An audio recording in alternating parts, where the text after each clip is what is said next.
2024-এর পর 2026 নিট পরীক্ষার প্রশ্নপত্র ফাঁস।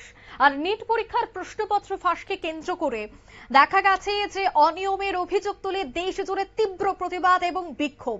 আর এই ঘটনায় প্রধান বিরোধী দলগুলি, ছাত্র সংগঠনগুলি কেন্দ্রীয় শিক্ষা মন্ত্রক এবং ন্যাশনাল টেস্টিং এজেন্সি অর্থাৎ এনটিএ এর বিরুদ্ধে সরব হচ্ছে, বিক্ষোভ আন্দোলন চলছে এবং ছাত্র সংগঠনগুলি দিল্লি সহ ত্রিপুরা গোটা দেশ জুড়ে কিন্তু শিক্ষা মন্ত্রকের বিরুদ্ধে বিক্ষোভ প্রদর্শন করছে।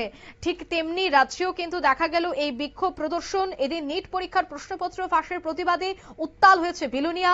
কেন্দ্রীয় শিক্ষামন্ত্রীর কুশপুত্তলিকা দাহ করে যুব কংগ্রেস এবং ডাক্তারি পড়ুয়া ছাত্রছাত্রীদের ভবিষ্যৎ অনিশ্চয়তার মুখে ঠেলে দেওয়ার অভিযোগ তুলে নিট পরীক্ষার প্রশ্নপত্র ফাঁসের প্রতিবাদে বিক্ষোভে সামিল হয় দক্ষিণ জেলা যুব কংগ্রেস।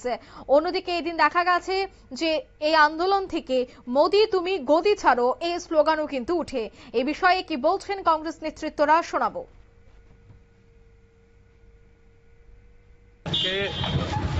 দক্ষিণ ত্রিপুরা জেলার অর্থাৎ বিলোনিয়া জেলা যুব কংগ্রেসের উদ্যোগে এবং আমাদের জেলা কংগ্রেসের আহ্বানে সারা দেশব্যাপী এই বিজেপি সরকারের আমলে যে নিট দুর্নীতি, ডাক্তারি ভর্তির যে পরীক্ষা রয়েছে, ভারতব্যাপী যে পরীক্ষাটা হয় সেটা নিয়ে পেপার লিক হয়েছে, প্রশ্নপত্র বারবার ফাঁস হচ্ছে, ছাত্রছাত্রীদের ভবিষ্যৎ নিয়ে খেলা করছে এই বিজেপি সরকার, এই নরেন্দ্র মোদী সরকার।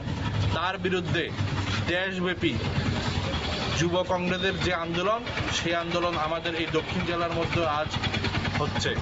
তাই এদিন বিক্ষোভকারীদের অভিযোগ ছিল যে বর্তমান সরকারের আমলে বারবার নেট পরীক্ষার প্রশ্নপত্র ফাঁসের ঘটনায় প্রায় 22 লক্ষ পরীক্ষার্থীর ভবিষ্যৎ এবং স্বপ্ন নিয়ে ছিনিমিনি খেলা হচ্ছে।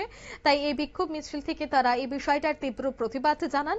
যেখানে উপস্থিত ছিলেন জেলা কংগ্রেসের সভানেত্রী মৃদুল পাটারি, জেলা যুব কংগ্রেসের সভাপতি অমিতাভ মজুমদার, ব্লক কংগ্রেস সভাপতি দেবাশিস মজুমদার, তপশিলি জাতি ডিপার্টমেন্টের নেতা মানিক দাস সহ অন্যান্য নেত্রী এবং কর্মীরা।